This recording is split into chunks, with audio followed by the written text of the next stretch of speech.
Con el título de El Estado y su creciente protagonismo económico, escuchamos ya a don Ángel Ubide, director general y jefe de estudios económicos de renta fija global y macroeconomía de Citadel, a don Luis Garicano, professor of Public Policy del London School of Economics, y a doña Fátima Báñez, exministra de Empleo y Seguridad Social de España. Modera doña Alicia Coromil, asesora del Círculo de Empresarios y doctora en Economía de la Universidad San Pablo CEU.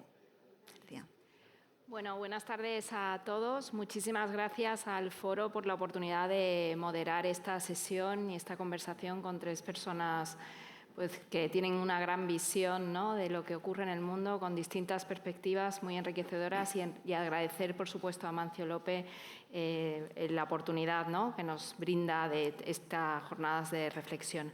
La verdad es que lo hablábamos ahí en la sala de espera, tenemos un reto enorme porque prácticamente hoy y ayer se han tocado todos los temas, ¿no? Hemos hablado de una nueva normalidad, de un mundo que transita hacia nuevos paradigmas. A mí siempre me gusta hablar de tres: la demografía, la descarbonización, la digitalización, pero sin olvidarme de que estamos ante el riesgo de un proceso de desglobalización, pero también de desconfiguración del orden mundial.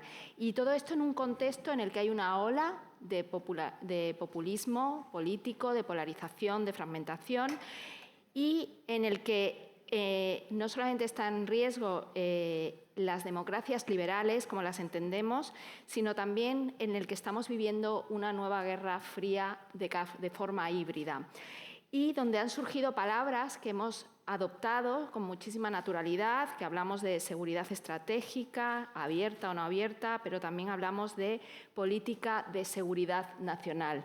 Y detrás de ello hay el riesgo de un mayor intervencionismo público y también caer en otros riesgos asociados a ese mayor peso de lo público que nos recuerdan a otras épocas de poco crecimiento y de fractura o de falta de cohesión social en Europa, como fue la década de los 70 en algunos países que hoy son referente del estado del bienestar.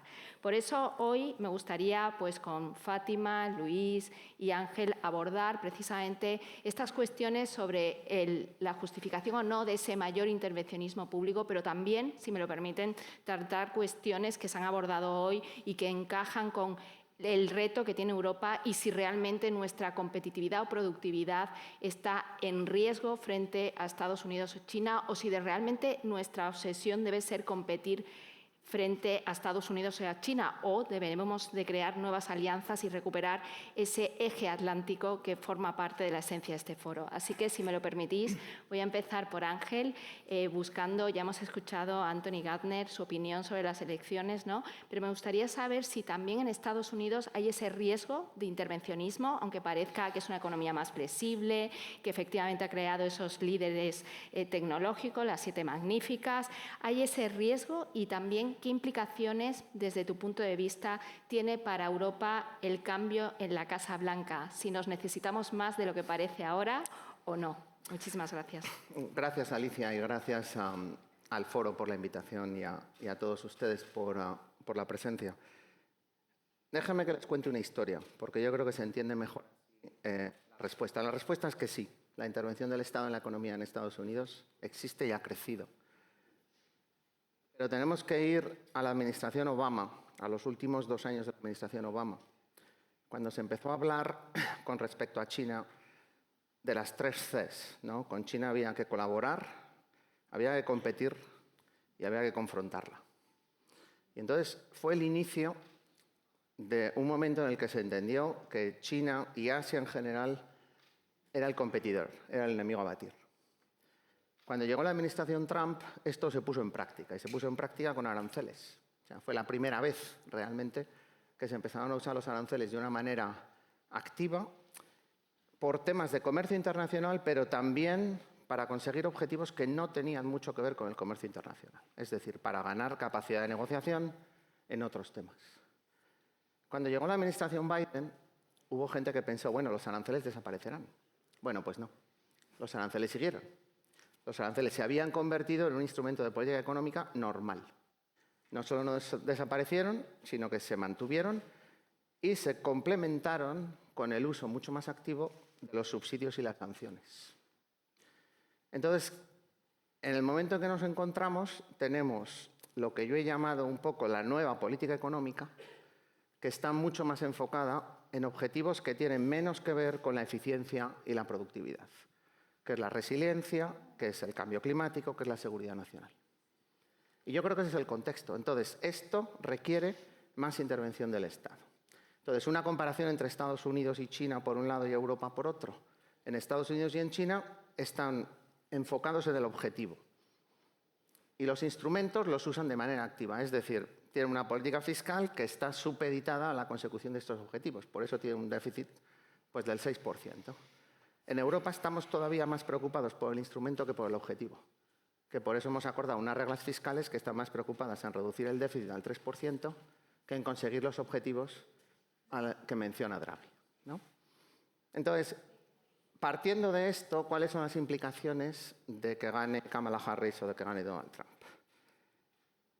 Es una implicación mucho más micro que macro, ¿no? Desde el punto de vista de la política fiscal, partiendo de un déficit del 6, es muy difícil que lo amplíen.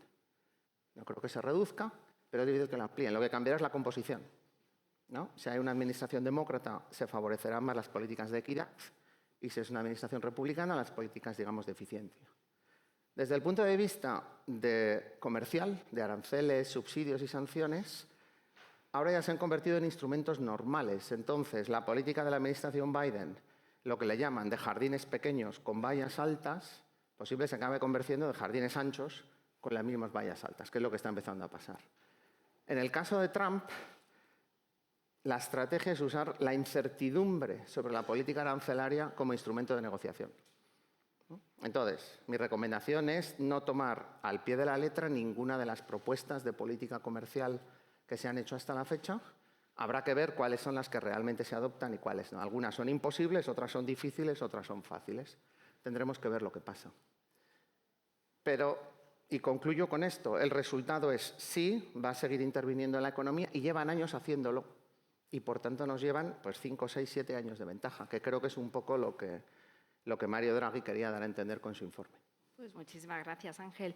Sin embargo, cuando miramos el peso del Estado en Estados Unidos respecto a Europa, creo que hay una gran diferencia. Incluso hay una gran diferencia entre los Estados miembros. Por eso me gustaría saber, más allá de la política arancelaria que hoy nos lo vas a explicar tú mejor que yo, ¿no?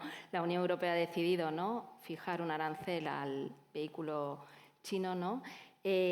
¿Por qué no somos capaces de seguir construyendo un mercado único con un peso del Estado similar y mirar que Europa no tiene un problema de competitividad en general? Yo creo que hay dos Europas muy diferentes. Una Europa del norte, países nórdicos que lideran a nivel mundial los rankings de competitividad, con un estado del bienestar, con esa seguridad y más flexibilidad, y una Europa más central, ¿no?, con Alemania y Francia, que han dejado de ser el motor del crecimiento y que tienen grandes retos. Sí, yo más bien, muchas gracias. Gracias también a Macio y al Foro por la invitación. Yo más bien diría, el Europa de los países pequeños y los países grandes. Desgraciadamente somos uno grande. Dinamarca tiene la mayor farmacéutica del mundo y la empresa más grande de Europa ahora mismo. Holanda tiene muchas empresas de primera, Irlanda va bien, Bélgica, Grecia va fantástica y Portugal va tirando cohetes, como hemos visto esta mañana. Son los grandes los que estamos parados, ¿no? España, Italia, Portugal, Alemania y Francia son los que estamos ahora en una situación de apuros. Yo estoy un poquito en desacuerdo con Ángel con el tema de que, Europa no haya hecho política industrial, creo que hemos hecho mucha, no hay más que ver las participaciones del Estado de España en el IBEX, la SEPI, la Airbus, o sea, nosotros hemos haciendo política industrial muchos años, y tampoco que Estados Unidos haya habido como el momento ahí en el que eran superliberales. Reagan protegió la industria del automóvil y protegió la industria de los coches. Yo, para mí, de los motos, perdón, de la competencia japonesa en aquella época, si lo recuerdan. Yo, para mí, la pregunta nunca es si aranceles, no aranceles, si política industrial, no política industrial, sino ¿es posible plantear una política industrial o una política comercial, en este caso, de la protección de la industria infantil europea, en este caso los coches eléctricos, que funcione? ¿Es realmente posible plantearla? Porque en abstracto, política industrial, sí, hombre, Corea funcionó, la NASA fue estupenda, el proyecto Manhattan fue la pera. Taiwán, muy bien, vale, si puede ser Taiwán, por favor, haga usted toda la política industrial que quiera. La cuestión es, ¿podemos realmente plantearnos una política industrial que funcione, ¿no? Y ahí yo creo que Rodrik, la gente que habla de estas cosas, plantea, oye, primero hay que ser capaz de cuando algo no sale bien, dejarlo caer y no seguir protegiendo a los perdedores, digamos, y hay que ser capaz de tener un objetivo único y saber hacia dónde vas, no una mezcla de objetivos enormes, ¿no? Cuando hablas de la industria del automóvil, los avances de esta mañana, pues bueno, ahí Draghi dice que tenemos una estructura de costes 30% peor, que estamos por lo menos una o dos generaciones por detrás de los coches chinos en software, movilidad, conectividad, en comodidad, en todo. O sea, estamos una generación o dos por detrás. Ellos hacen cada coche 5 años, ellos lo hacen en 2 o 3, nosotros lo hacemos en 5 o 10. O sea, es verdaderamente una diferencia muy grande, según Draghi. Entonces, estamos muy detrás. Son unas industrias enormes, como un peso gigante, político, etcétera. Esa idea de Rodrik de, oye, y si apoyas una industria y la tratas de ayudar, si no funciona, la dejas y se va a caer, sinceramente creo que eso con la industria del automóvil nunca va a pasar en Europa. O sea, empiezas a ayudarla y empiezas a meter dinero y vas a seguir, ¿no? Entonces, yo creo que la pregunta realmente es, en cada caso concreto, o sea, chips, claro, pues habrá que hacer, y ahora vamos a ver por qué. En cada caso concreto habrá que pensar si en ese caso somos capaces, uno, vale la pena, pero dos, más importante, somos capaces de hacer una política industrial que funcione. Pero claro, cuando vemos al Estado español, pues comprar acciones por aquí y por allá y invertir, y estás pensando, bueno, pero aquí, cuál es el objetivo, ¿no? ¿Cuál es la cosa que sí ha cambiado? Y en este tema sí le doy la razón a Ángel completamente, que es el tema geoestratégico. O sea, no podemos analizar todo este lío comercial sin entender el tema de Ucrania con el gas y el tema de Taiwán y China. Es decir, vamos a una situación en la que a lo mejor estamos en guerra con China dentro de unos años. A lo mejor, o sea, no es imposible. Vemos lo de Israel, vemos lo de Ucrania, esto puede pasar. Claro, cuando uno se plantea eso, de repente piensa, oye, tener cientos de miles, millones de coches conectados entre sí, circulando por las ciudades europeas, cogiendo datos, haciendo lo que sea con ellos, ¿es bueno o no? Entonces, ahí hay un tema diferente, que no es la protección de la industria naciente, sino que es un objetivo claro, que es un objetivo de seguridad. Y si el objetivo es de seguridad, entonces hay que usar herramientas de seguridad. Entonces, hoy sería hablar con los chinos o encontrar formas de hacer el software o lo que sea. Yo lo que creo es que, dada el retraso tan enorme en la industria del automóvil, lo que habrá que hacer será todas las otras medidas que le vayan a permitir competir, que van a tener que ser los puntos de recarga, que hay que invertir en ellos, todos los bienes públicos que habrá que proveer. Habrá que asegurar los temas de investigación y desarrollo, que son fundamentales, de la universidad, etcétera, etcétera. Pero yo creo que desde ese punto económico de la industria infantil estamos muy, muy, muy por detrás, como para que podamos imaginar, como nos ha pasado con los paneles solares. Lo hemos intentado, 10 años después hemos dicho, no es posible y no hay industria europea de paneles solares. Me temo lo peor para la industria del automóvil en ese sentido. Muchas gracias, Luis. Fátima, ya en clave nacional, ¿no? Hemos vivido una respuesta a la crisis del COVID y también a la crisis energética a raíz de la invasión de Ucrania, donde Europa ha movido y ha mostrado una unidad, ¿no? Creando esos planes Next Generation, ¿no? O Richard, pero ¿realmente están canalizándose, está cambiando en algo el modelo productivo español? Porque cuando vemos las cifras macro de España son súper positivas, pero ¿realmente están llegando o cuáles son las trabas que hay para que realmente no veamos en la micro esos buenos datos macro? Bueno, en primer lugar, muchas gracias, Alicia. Estoy encantada de compartir esta mesa con Ángel y con Luis. Y gracias, sobre todo, a Amancio y al equipo del Foro La Toja, a Ramón y a Carmen por darnos la oportunidad, sobre todo en esta tarde ya después de la comida. A mí me gustaría aterrizar un poco el inicio de la conferencia, ¿no? O sea, del panel, el Estado y su participación en la economía. La teoría económica nos dice que la participación del Estado en la economía se justifica por 4 cosas. La primera, por eficiencia, para que haya una buena asignación de recursos. La segunda, por equidad, para que haya una distribución equitativa de la renta. La tercera, por crecimiento, para que esa distribución de la renta se alargue en el tiempo. Y la cuarta, por estabilidad, para que también se haga de manera ordenada. Eso es lo que dice la teoría económica. Entonces, en este momento donde tenemos y se ha hablado a lo largo de todas las 2 sesiones, de ese binomio que a veces se contradice entre seguridad, estrategia y competitividad, ¿vale? Lo que no puede pasar es que la excusa de la seguridad sea un limitante para la competitividad por la falta de eficiencia. ¿Por qué? Porque el Estado, el sector público, está para ser un agente que no reste competitividad, que ayude a la competitividad de las sociedades. Voy a dar un titular. La sociedad no se merece que los recursos de todos no se apliquen en términos económicos de manera eficiente. Por tanto, a lo largo de estos 2 días, si hemos hablado de los informes de Draghi y Letta, hemos hecho un buen diagnóstico, pero es muy importante también pensar que en las soluciones le debemos también respeto a los ciudadanos, porque si no, a veces no nos comprenden.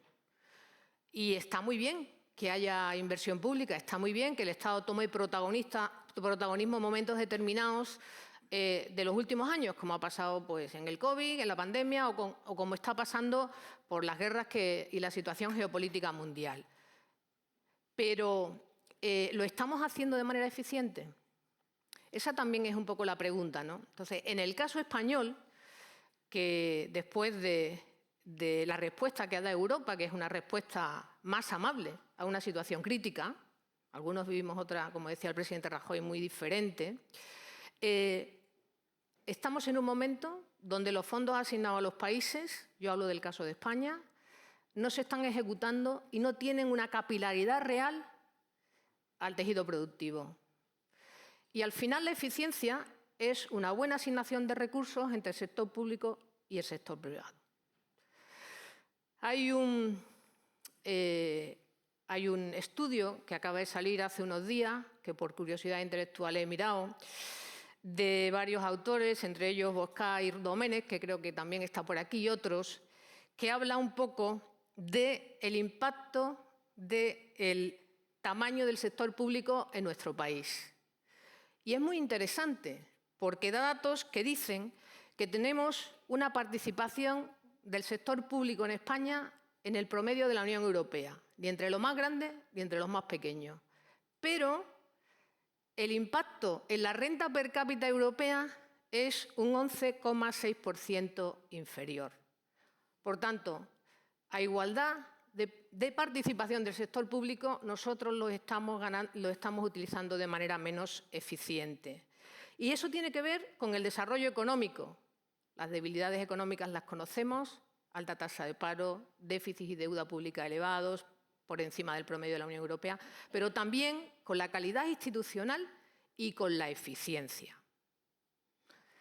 Y, en segundo lugar, otro dato que me ha parecido importante, mirando ese informe, ¿no? En los últimos años, que ha habido una expansión para dar respuesta a estas crisis que hemos vivido en la Unión Europea y en el mundo, el sector público ha hecho una expansión considerable, ¿no? En nuestro país. Bueno, pues ha crecido por encima del crecimiento económico. No es lo que ha pasado en otros Estados miembros de la Unión Europea. Por tanto, déjenme que yo ponga el foco en la eficiencia. Sector público sí, pero con una eficiente asignación de recursos. Porque aquí, si no, estamos fallando también a los ciudadanos. Habrá cosas que no entiendan. Y para eso, luego hablaremos de eso también, la importancia en esa asignación eficiente de la colaboración público-privada, sector privado, sector público. Gracias, Fátima. Pues cogiéndote el guante, hablando de la eficiencia y del peso de lo público, yo creo que todos somos aquí europeos y entendemos la importancia del progreso, de la prosperidad y de la cohesión social y defendemos el estado del bienestar.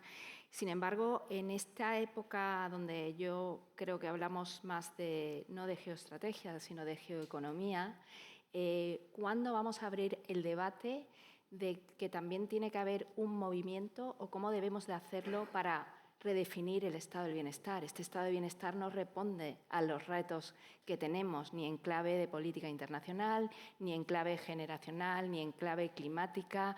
¿Cómo podemos mover ese sector el estado del bienestar para que libere recursos sin que eso suponga romper la cohesión social en un momento en el que Europa tiene que hacer deberes para asegurar el futuro de esos jóvenes o de todas las generaciones que configuramos ahora el continente europeo. No sé quién quiere coger el guante. Mira, es muy fácil. Bueno, no sé.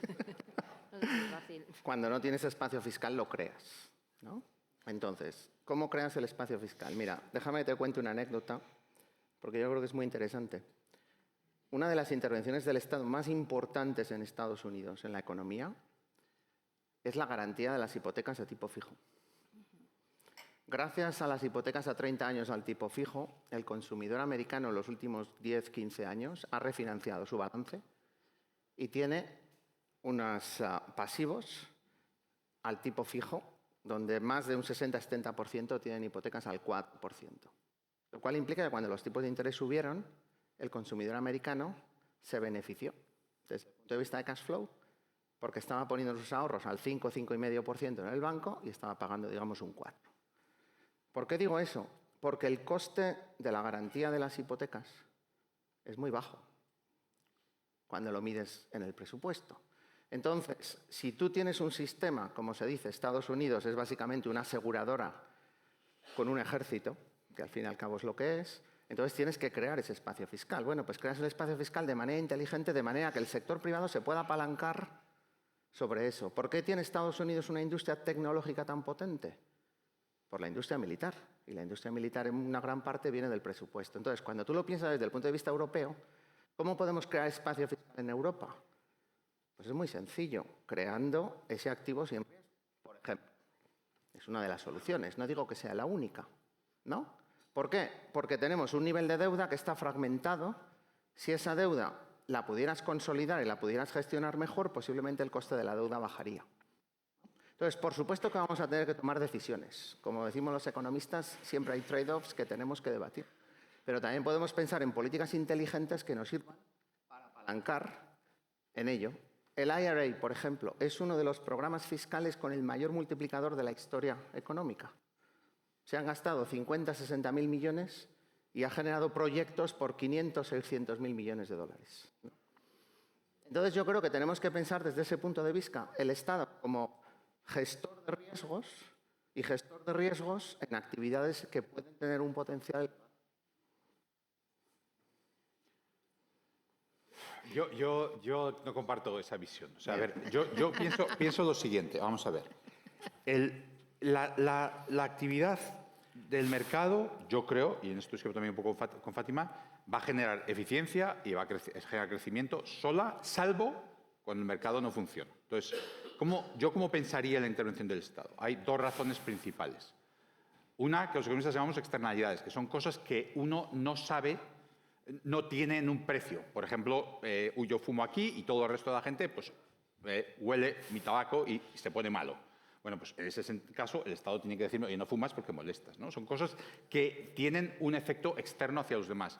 Otra, bienes públicos, que son bienes como la defensa, que disfrutamos todos, pero no se puede excluir a nadie porque todos disfrutamos de una manera no rival de ellos. Entonces, en esos casos el Estado tiene que intervenir y yo creo que solo en esos casos. Asegurar las hipotecas es bueno, parece que es barato, pero cuando de repente viene un lío, el Estado se encuentra con un problema gordo y que se lo pregunten a los estados que aseguraron los depósitos. Uy, asegurar los depósitos no es para nada. Que se lo dijeran a Irlanda, que el día que decidió que asegurar los depósitos se arruinó, pero a lo burro, en el año 2008, como saben ustedes muy bien. Entonces, esos seguros no valen nada hasta el día que viene la catástrofe. Yo creo que, y eso seguro que Ángel y yo podríamos estar aquí toda la noche discutiendo, no lo vamos a discutir ahora, en parte la crisis financiera de Estados Unidos tuvo que ver con la regulación, con los seguros que el Estado daba a las hipotecas de Freddie Mac y Fannie Mae, las dos aseguradoras, en cierto modo, de gran parte de la actividad. Entonces, yo diría, tenemos que tener una consciencia. El marco que yo les daría para pensar en todo esto es, ¿hay una ineficiencia que el Estado puede resolver? ¿Un problema que los agentes privados no resuelven? Por ejemplo, los puntos de recarga que son necesarios para que la gente compre un coche, ahí hay un problema. Porque nadie va a querer poner un punto de recarga en medio de Galicia. Bueno, pues eso es una tarea del Estado, sin duda. ¿Hay un problema que el mercado no pueda resolver? Y segundo, como les decía antes, ¿hay alguna razón para esperar que la captura de rentas, la corrupción, la corruptela y los amiguetes no van a capturar esa política industrial? ¿Hay alguna razón para pensar que esa política, esa intervención, la que sea, va a ser objetiva? Hay que balancear esas dos cosas a la hora de pensar. Yo creo que no hay que tener una actitud de, bueno, que el Estado haga todo, porque al final nos encontramos como Irlanda, Grecia, Italia, y como se pudo haber encontrado, bueno, pues se encontró los Estados Unidos en aquel momento del 2007-2008 con todos aquellos riesgos que cayeron en el balance, ¿no? Entonces, yo creo que hay un criterio que debemos de seguir y que nos permite decidir que, bueno, que hay una cierta política que tenemos que hacer. Yo creo que todos los temas geoestratégicos caen clarísimamente del lado de lo que debe intervenir el Estado, porque ahí las empresas no tienen por qué estar pensando este material lo necesitamos si hay una guerra en el futuro, como el gas de Rusia. Esos temas son para el Estado. Sin duda, todos los temas climáticos son para el Estado, porque el cambio climático no es una cosa que ninguna empresa tenga por qué internalizar, sino hay un precio.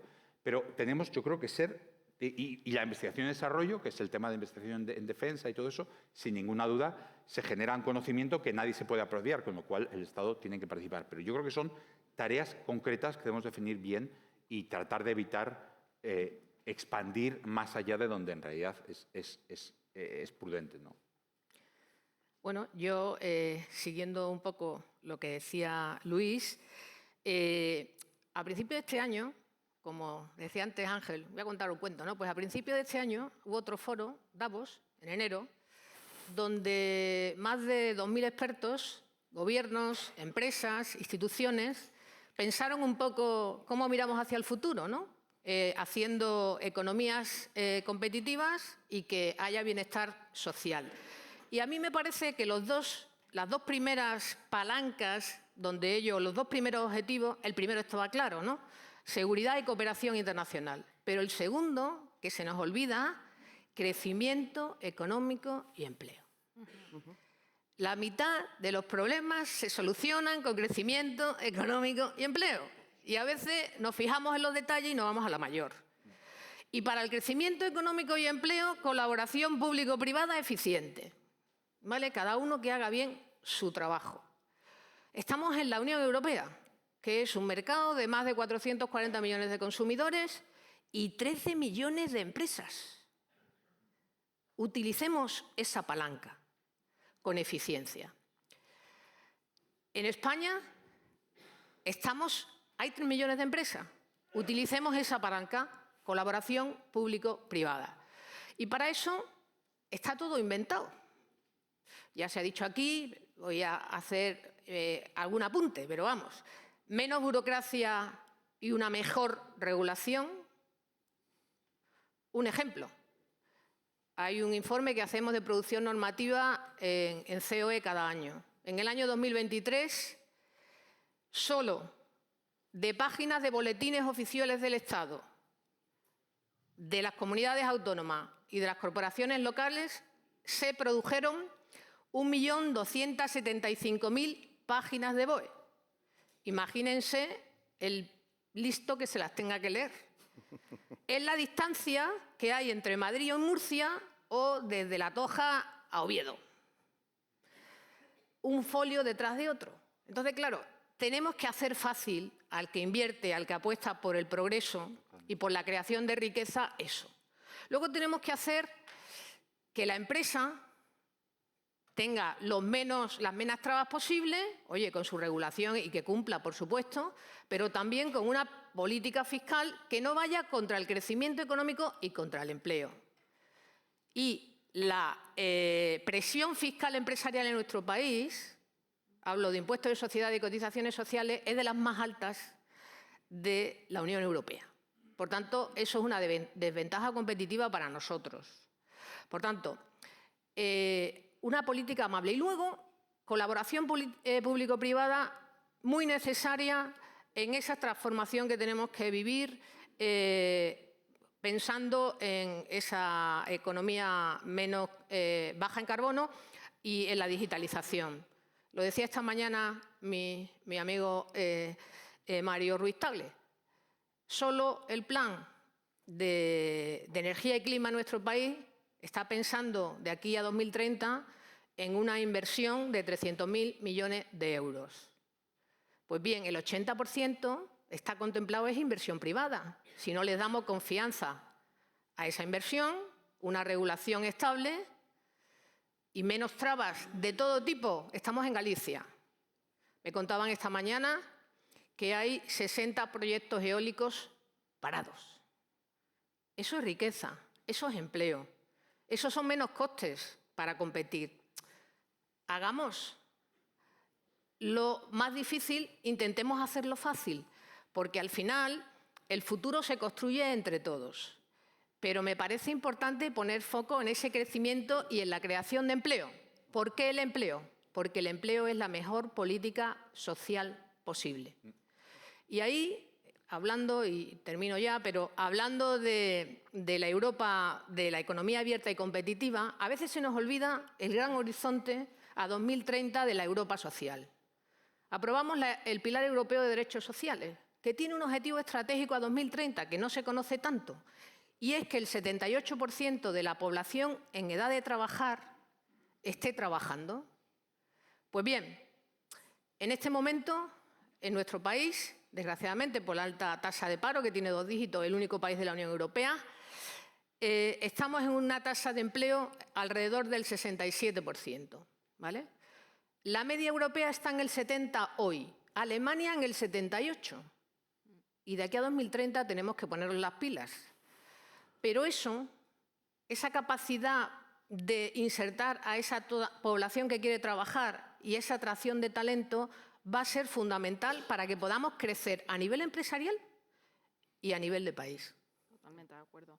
De hecho, preparando esta sesión, leyendo un artículo de Foreign Affairs sobre la ola de populismo político que vivimos, no solamente en las economías sospechosas habituales, ¿no? O ese deterioro que estamos viendo de la calidad institucional en América Latina, mencionaba este artículo que ese deterioro de la calidad institucional, ¿no? Ese deterioro de la seguridad jurídica impacta en la competitividad y en el crecimiento, y al cabo de 15 años podemos perder un 10% de la riqueza que teníamos proyectado.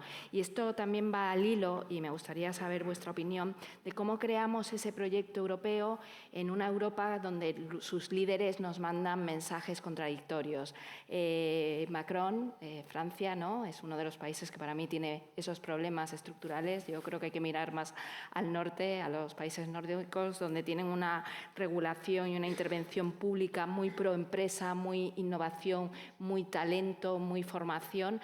Mencionaba que la burocracia era un problema para Europa, pero a su vez la solución para hacer frente a ese ajuste fiscal es subir los impuestos, ¿no? Y también es algo que va a aplicar el gobierno de Meloni.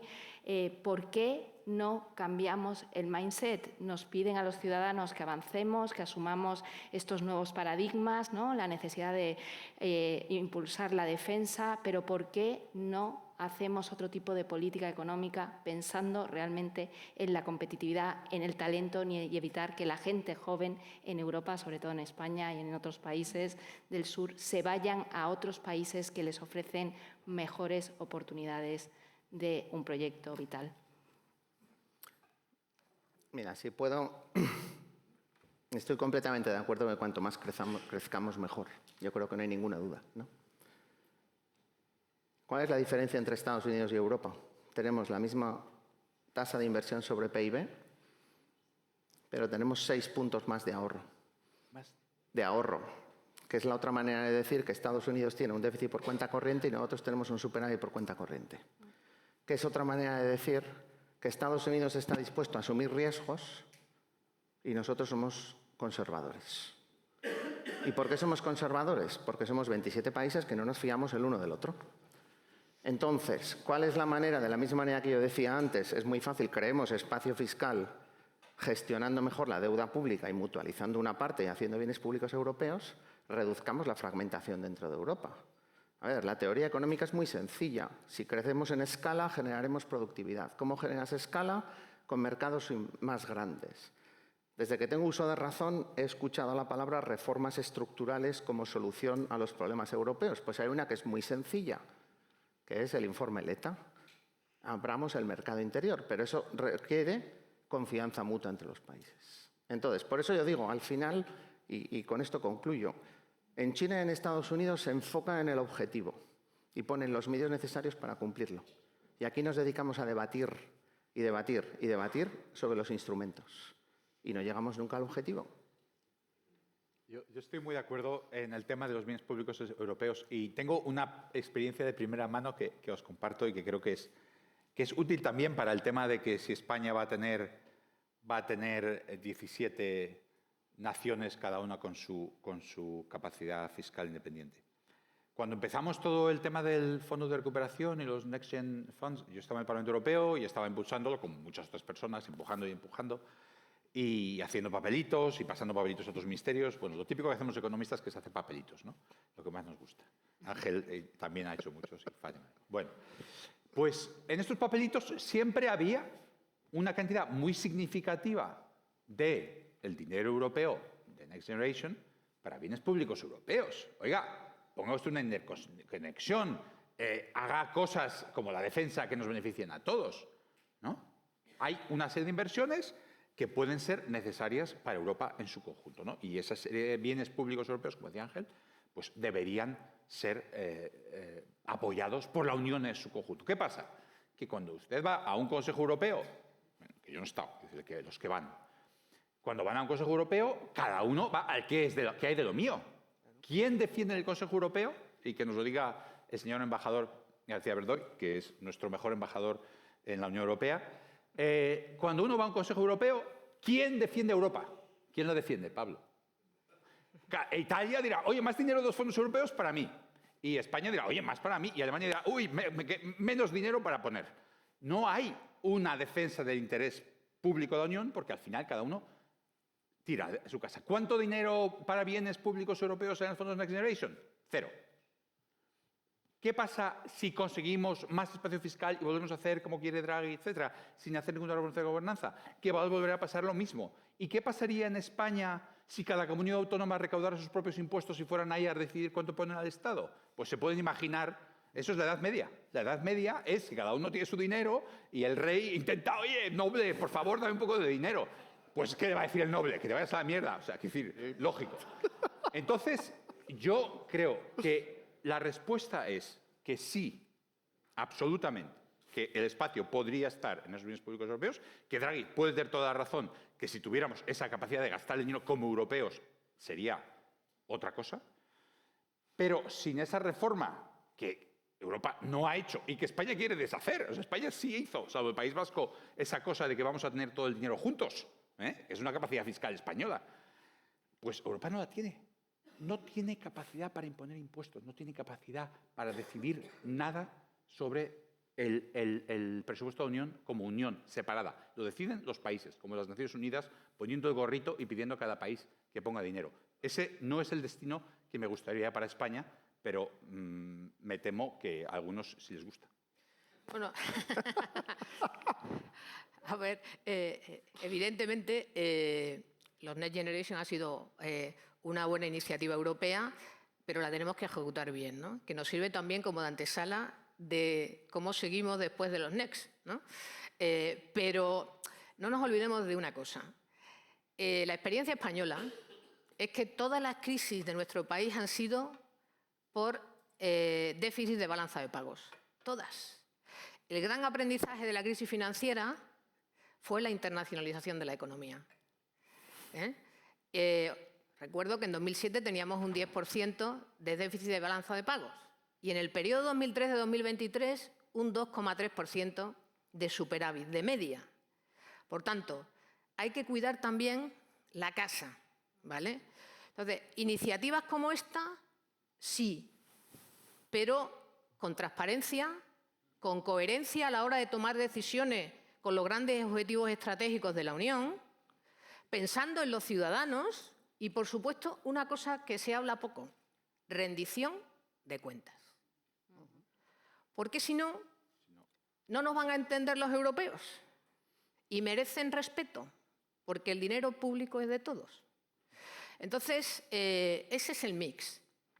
Eficiencia entre el sector público y el sector privado, ayudas extraordinarias cuando toquen porque haya que hacer una movilización o una transformación del modelo productivo a nivel de la Unión Europea, más Europa, como decía aquí los expresidentes el día de ayer, menos fragmentación, pero yo también creo que, voy a decir una palabra que igual no es muy ortodoxa, pero más responsabilidad también de los líderes a la hora de la toma de decisiones y pensando en los ciudadanos, porque el ciudadano, si no, en vez de ser europeísta, va a ser euroescéptico, ¿no? Y tenemos que hacer eso pensando en la generación que hoy ya tenemos cierta experiencia, pero sobre todo en los jóvenes que le vamos a dejar demasiadas hipotecas para el futuro y no están viviendo suficientemente convencidos un presente que parece que algunos demandas acuciantes, urgentes, no le da respuesta, la vivienda y otras, ¿no? Pues muchísimas gracias. Esperemos que así sea, ¿no? Que creamos esos consensos, esos debates para generar ilusión, porque al final la economía también se basa en ilusiones y en proyectos, ¿no? Y a mí siempre me gusta recordar que cuando Islandia se quedó arruinada, sin proyecto de país, su primera ministra decidió que, aunque no hubiera dinero, había que construir el Palacio de la Ópera, porque era una forma de que los ciudadanos vieran todos los días que el país seguía a flote y salía adelante. Con lo cual, ojalá encontremos ese proyecto de país, solucionemos esos problemas estructurales con las reformas que yo creo que todos conocemos y también logremos crear ese marco europeo que nos genere a todos ilusión. Muchísimas gracias y ha sido un honor y un placer.